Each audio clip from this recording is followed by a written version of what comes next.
L'aloe vera est considérée depuis des millénaires comme une plante médicinale mythique. Déjà, les Aztèques l'utilisaient comme remède miracle contre beaucoup de maladies. Dans la médecine populaire, elle est connue pour ses propriétés désintoxicantes, purifiantes, dégraissantes et désacidifiantes. Aujourd'hui, on sait également qu'elle exerce une influence positive à la fois sur le taux de sucre et le taux de graisse dans le sang, par exemple le cholestérol. Mais il faut préciser qu'il existe différentes sortes d'aloe vera. La véritable aloe vera, l'aloe barbadensis, est un lys du désert et est cultivée dans les régions sèches, notamment en Amérique centrale et en Amérique du Sud.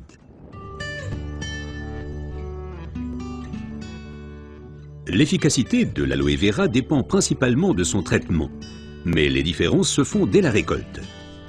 Pour éviter d'abîmer la plante, les feuilles doivent être coupées à la main.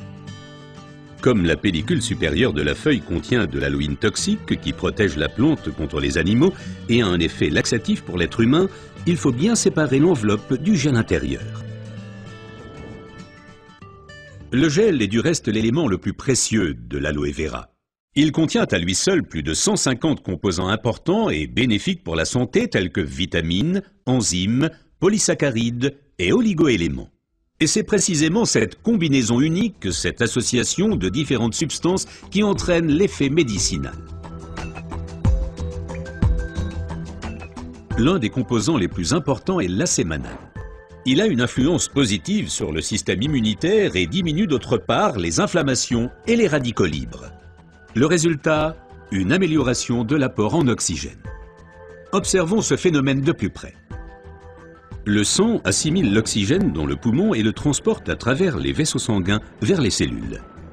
Les gros vaisseaux se divisent et deviennent de plus en plus petits pour devenir enfin des vaisseaux capillaires.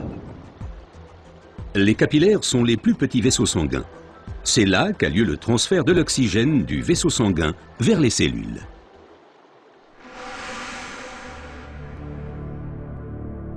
Une alimentation malsaine, la pollution de l'environnement, le stress et des exigences élevées affaiblissent notre système immunitaire. Les radicaux libres ont le jeu plus facile et ils peuvent entraîner des micro-inflammations dans l'organisme.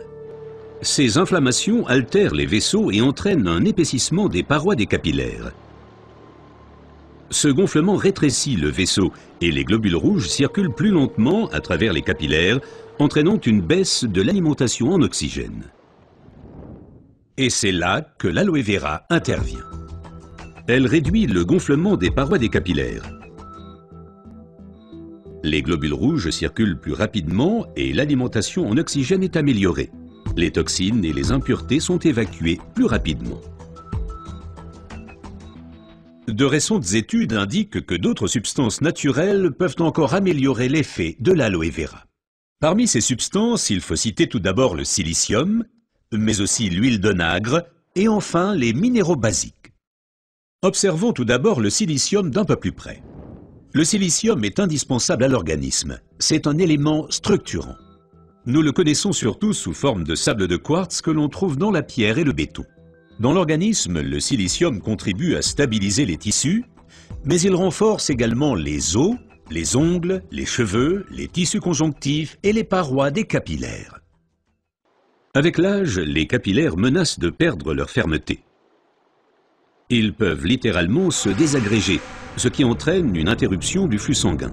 Dans le pire des cas, ceci peut entraîner des incidents vasculaires cérébraux et l'infarctus. Le silicium renforce et soutient les parois des capillaires et maintient ainsi le vaisseau sanguin ouvert.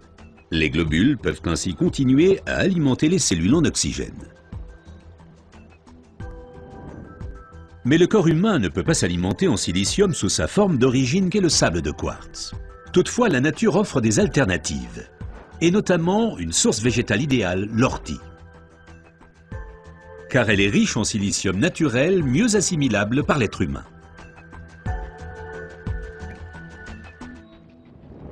Une oxygénation optimale ne dépend pas uniquement des capillaires, mais aussi et surtout de l'état du sang.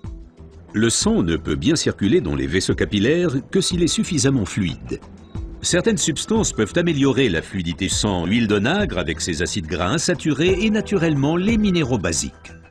Les acides gras insaturés sont des fluidifiants du sang. Ils empêchent les globules de s'agglutiner et donc un épaississement du sang. Les minéraux basiques soutiennent l'élasticité des globules rouges et facilitent ainsi leur passage à travers les capillaires. Ces deux éléments améliorent la fluidité du sang et garantissent ainsi son alimentation optimale en oxygène. Permettez-moi de récapituler. Une oxygénation satisfaisante de nos cellules est une condition importante de notre santé et permet également de prévenir les maladies graves. L'aloe vera et son effet décongestionnant améliorent l'oxygénation. Le silicium renforce les parois des capillaires et garde le vaisseau sanguin ouvert. Cet effet est renforcé par l'huile d'onagre et aussi par les minéraux basiques. Ce que la médecine populaire savait depuis longtemps est maintenant confirmé par la recherche moderne.